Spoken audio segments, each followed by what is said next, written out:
Это не просто камни, а вызов нашей современной цивилизации с ее мостовыми кранами, лазерными нивелирами, компьютерным моделированием и самоуверенной верой в собственное техническое превосходство. Это место выглядит как сцена преступления против законов физики и логики, совершенного тысячи лет назад в долине Бека, где на платформе, ошеломляющей даже инженеров НАСА, стоят руины римского храма. Однако римляне здесь лишь поздние наследники, построившие свои сооружения на гигантах, чье происхождение остается загадкой. В основании их храма Юпитера покоится трилитон, 3 монолитных блока массой по 800-900 тонн, поднятых на высоту в 7 метров и подогнанных друг к другу с такой хирургической точностью, что между ними невозможно просунуть даже лезвие ножа. Но эти блоки — лишь предисловие. В карьере неподалеку лежит еще больший мегалит, так называемый камень беременной женщины. Около 1000 тонн, рядом камень юга, примерно 1200 тонн. А в 2014 году немецкая археологическая экспедиция обнаружила под ними блок, оцениваемый в колоссальные 1650 тонн, который не был завершен. Эти брошенные гиганты демонстрируют не только масштаб замысла строителей, но и их дерзость. Они стремились к наибольшим возможным размерам, словно размер сам был частью замысла, а отказ от завершения работы объяснялся, скорее всего, появлением трещин или технологическими ограничениями. Современные мобильные краны способны поднять лишь около 200-300 тонн, то есть примерно 5-ю или 6-ю часть от веса крупнейших блоков Баальбека. И римляне — народ, оставивший нам тысячи надписей, посвященных самым разным, порой тривиальным инженерным достижениям, не упомянули в источниках ничего о перемещении мегатонных монолитов. Ни одной строки, ни одной строительной надписи, ни одного отчета. Эта тишина звучит громче любых слов. Возникает главный вопрос. Если не римляне, то кто мог сотворить это? Какая цивилизация обладала технологиями, позволяющими вырезать камни такой массы, перемещать их по пересеченному рельефу и поднимать на высоту нескольких метров, а затем исчезла, оставив только эти глыбы как немой ироничный комментарий ко всему, что мы считаем достижениями человеческого разума?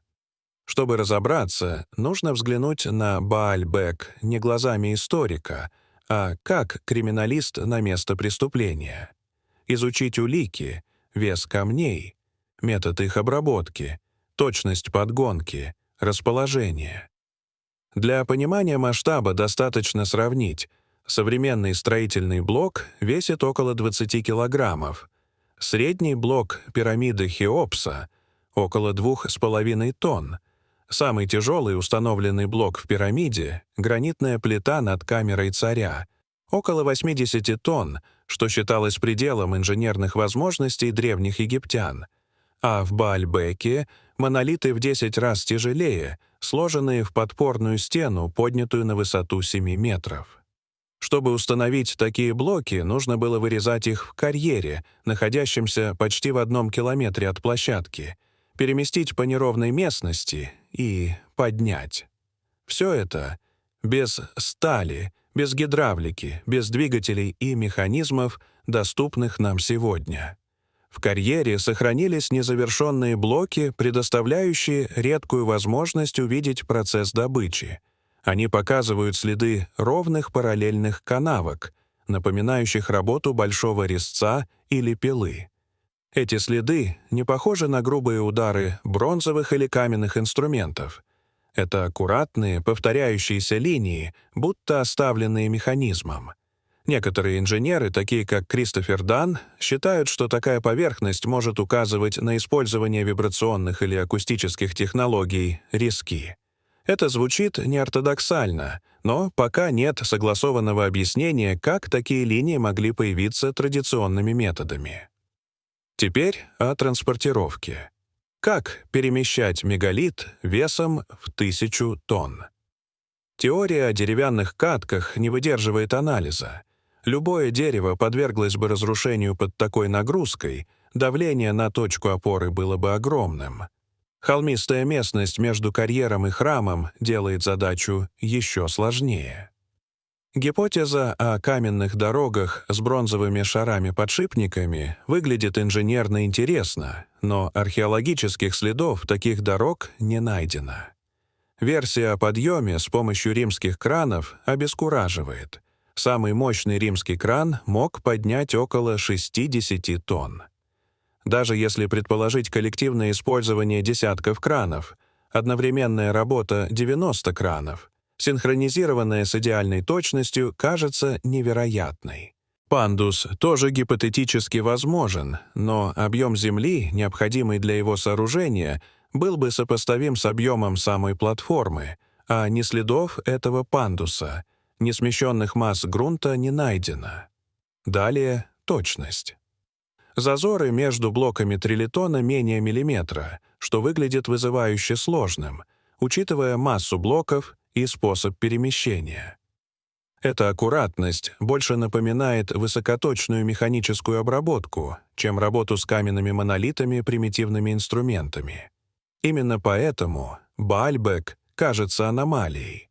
Он выглядит слишком совершенным, слишком монументальным и технологически сложным для известного нам древнего мира. Официальная версия утверждает, что Баальбек — результат римского инженерного гения, вершина храмового строительства империи. Храм Юпитера действительно впечатлял.